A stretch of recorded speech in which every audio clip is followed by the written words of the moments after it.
കാര്യങ്ങളിൽ ഒന്നാമത്തെ കാര്യം എന്തെന്നറിയുമോ? എന്റെ പ്രിയപ്പെട്ട സഹോദരങ്ങളെ, ഒന്നാമതായി ചെയ്യേണ്ട കാര്യമെന്താ? അല്ലാഹു പറയുകയാണ്, അല്ലാഹു വിശുദ്ധമായ ഖുർആനിലൂടെ പറയുകയാണ്. അല്ലാഹു പറയുന്ന ഒന്നാമത്തെ കാര്യം എന്തെന്നറിയുമോ? യാ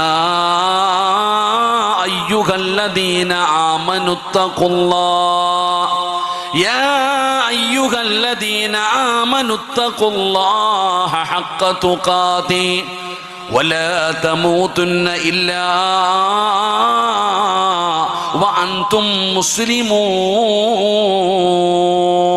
അല്ലാഹുവിന്റെ വിശുദ്ധമായ ഖുർആൻ പറയുകയാ, എന്തായാലും നമ്മളെല്ലാവരും മരിക്കുമടോ, ഒരു സംശയമില്ല. അതെവിടെ വെച്ചാണെന്നറിയില്ല. അത് പറയുമ്പോഴാണോ, വഅദ് കേൾക്കുമ്പോഴാണോ, പോകുന്ന വഴിയിലാണോ, നടറോഡിൽ കടന്നാണോ, വാഹനത്തിനകത്ത് കടന്നാണോ, പടച്ചവനെ പള്ളിക്കകത്ത് കടന്നാണോ, നിസ്കാരപ്പായിലിരുന്നിട്ടാണോ, അല്ലാഹുവേ ഐസിയുവിനകത്താണോ, വെന്റിലേറ്ററിലാണോ, എവിടെയാണോ, എവിടെ വെച്ചാണ് മരിക്കുന്നതെന്നറിയില്ല. വമാ തദ്രീ നഫ്സുൻ മാദാ തുസിബു ഗദാ വമാ തദ്രീ നഫ്സുൻ ബിഅയ്യി അർളിൻ തമൂത്. അതുകൊണ്ട് എന്തായാലും ഞാനും നിങ്ങളും മരിക്കുമടോ, എവിടെയെങ്കിലും കടന്ന് എങ്ങനെയെങ്കിലും മരിച്ചിട്ട് കാര്യമില്ല. എവിടെയെങ്കിലും കടന്ന് എങ്ങനെയെങ്കിലും മരിച്ചിട്ട് കാര്യമില്ല. മരിക്കുകയാണെങ്കിൽ എങ്ങനെ മരിക്കണമെന്നറിയോ? ഇത് ഞാൻ പറഞ്ഞതല്ല, അല്ലാഹു പറയുകയാ. യാ അയ്യുഹല്ലദീന ആമനുത്തഖുല്ലാഹ ഹഖ തുഖാതി വലാ തമൂതുന്ന ഇല്ലാ വഅൻതും മുസ്ലിമൂൻ. പെങ്ങളെ, മുസ്ലിമായിട്ടേ മരിക്കാവൂ. ചെറുപ്പക്കാരാ, മുസ്ലിമായിട്ടേ മരിക്കാവൂ.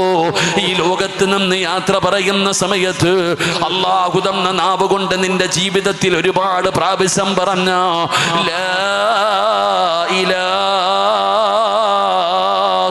ഇല്ലല്ലാഹ്, ഇത് പറഞ്ഞിട്ട് വേണം മരിക്കേണ്ടത്. ഇത് പറഞ്ഞിട്ട് വേണം മരിക്കേണ്ടത്.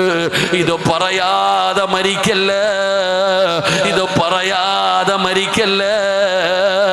അല്ലാഹു പറയുകയാ, നീ മരിക്കുകയാണെങ്കിൽ ശഹാദത്ത് കലിമ പറഞ്ഞിട്ട് മുസ്ലിമായിട്ട് വേണം മരിക്കാൻ. അല്ലാഹു പറയാ, നീ മരിക്കുകയാണെങ്കിൽ മുസ്ലിമായിട്ടേ മരിക്കാവൂ. ലാ ഇലാഹ ഇല്ലല്ലാഹ് എന്ന് ഷഹാദത്ത് കലിമ പറഞ്ഞിട്ട് വേണം നീ മരിക്കാൻ. അല്ലാഹു ഭാഗ്യം തരുമാറാകട്ടെ. ഉറക്കെ പറ, അല്ലാഹു ഭാഗ്യം തരുമാറാകട്ടെ. ഇപ്പൊ നിങ്ങൾ ചോദിക്കുക, എൻ്റെ പൊന്നാര സിറാജ്, ഇത് പറയാനാണോ നീ 40 മിനിറ്റ് എടുത്തത്? ഈ ഒരു കാര്യം പറയാനാണോ നീ ഇത്ര നേരം എടുത്തത്? ഏത് ഉറക്കത്തിൽ ചോദിച്ചാലും ഞാൻ പറയുമല്ലോ. ലാ ഇലാഹ ഇല്ലല്ലാഹ് എന്ന് പറയാൻ അറിയാത്ത മുതുകുടിയാൻ അറിയത്തില്ലേത്? ആരോട് ചോദിച്ചാലും, ഏത് ഉറക്കത്തിൽ ചോദിച്ചാലും ലാ ഇലാഹ ഇല്ലല്ലാഹ് പറയുന്നവരെ നമ്മള്. എൻ്റെ പ്രിയപ്പെട്ടവരെ, നമുക്കൊരു വിചാരമുണ്ട്, നമ്മളിത് പറഞ്ഞിട്ടേ മരിക്കൂ, നമുക്കിതറിയാം. എന്നാ പിന്നെ നീ എന്തിനാ നിന്റെ ഉമ്മ മരിക്കാൻ കിടന്നപ്പോൾ അടുത്തു പോയിരുന്ന തിരിയും കത്തിച്ച് വെച്ചിട്ട് ലാ